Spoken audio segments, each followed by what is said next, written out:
Cindy sat by the window, her gaze drifting out into the gray afternoon. The rain pattered softly on the glass, a gentle rhythm that matched her despondent mood. At 15, Cindy felt that she was constantly fighting an uphill battle against her own reflection. Every day, she struggled with thoughts that she was somehow less than others, trapped in a cycle of self-doubt and harsh self-criticism. Her father, Mr. Harris, noticed her increasing withdrawal. He had seen how Cindy's smile had faded over the past few months, how her laughter had become rarer, and how her eyes lacked their usual spark. Concerned, he decided it was time for a heart-to-heart talk. One evening, as they sat together on the porch, Mr. Harris broke the silence. "Cindy, can we talk for a moment?" Cindy turned to him, forcing a small smile. "Sure, Dad." Mr. Harris looked at his daughter with a mixture of love and sadness. "I've noticed you've been feeling down lately. I want you to know that I see something beautiful in you every day. And it's not just about your appearance." Cindy's eyes filled with tears. "But Dad, I don't feel beautiful. I feel like I don't measure up to everyone else. I'm just ugly." Mr. Harris reached over and gently took her hand. "Cindy, beauty isn't just skin deep. It's about who you are inside. It's about your kindness, your strength, your passion.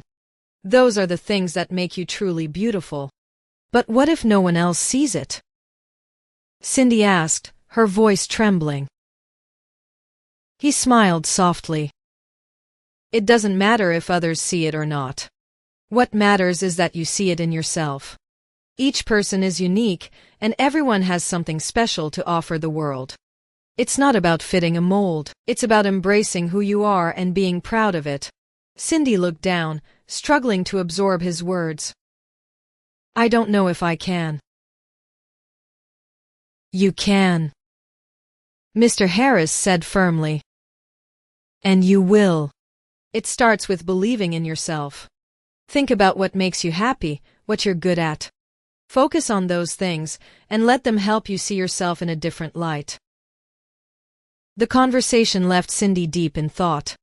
That night, as she lay in bed, she remembered her father's words.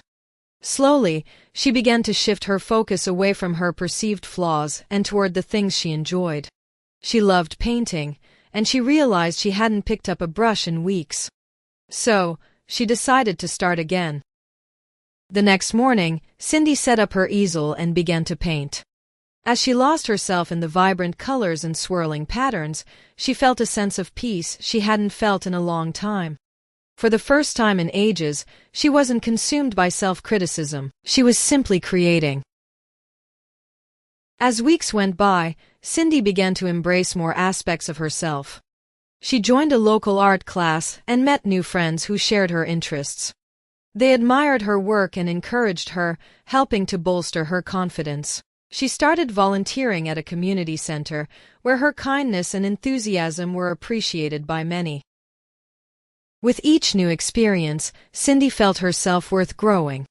She began to see herself through her father's eyes, seeing the beauty in her creativity, her compassion, and her determination.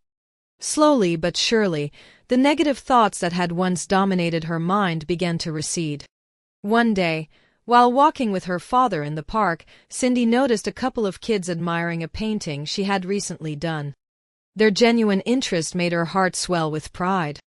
She turned to her father, her eyes bright. "Dad, I think I'm starting to understand what you meant." Cindy said, "It's not about how I look but about who I am and what I do." Mr. Harris smiled, his heart full. "I'm so proud of you, Cindy. You've come so far, and you've found your own way to see the beauty in yourself.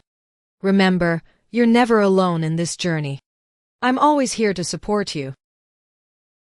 Cindy hugged her father tightly, feeling a warmth that went beyond the physical. It was a comfort that came from knowing she was loved and accepted, not just by him, but by herself.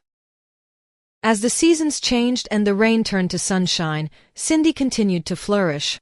Her self-acceptance grew, along with her artistic talents and personal connections. She learned that beauty is indeed multifaceted and that true confidence comes from embracing oneself, imperfections and all. In the end, Cindy's journey wasn't about changing who she was but about discovering the beauty that had always been within her. And with each step she took, she carried her father's wisdom with her, knowing that the most important thing was to be proud of who she was. Moral of the story: true beauty is not found in how we look, but in how we see ourselves and embrace the unique qualities that make us who we are.